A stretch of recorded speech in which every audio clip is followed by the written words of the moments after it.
প্রিয় ভিউয়ার্স, আমি কবি মহিউদ্দিন চৌধুরী মাইকেল আবারও আপনাদের সামনে উপস্থিত হয়েছি একটি কবিতা পাঠ নিয়ে। আমার আজকের কবিতার নাম বাতাস। আমি এই কবিতাটি লিখেছিলাম ৯/৪/২০২৫ খ্রিস্টাব্দে।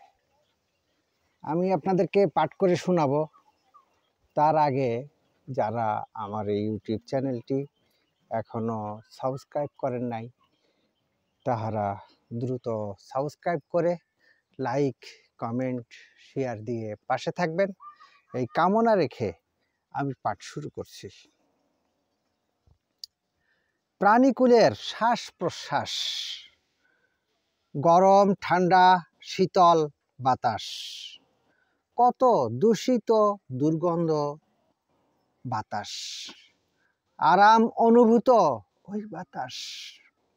বাতাসে হয় কত সুরের খেলা, মাধ্যম প্রাণীকুলের ওই গলা।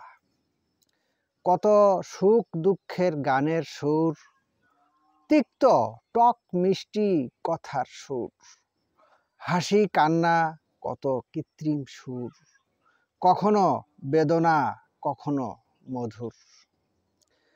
কত অনুভূতি কত বিশ্বাস, খেলা করে সব ওই বাতাস। কখনো হয় ঝড় তুফান, কখনো বা জীবন মরণ। আমার কবিতাটি এ পর্যন্ত।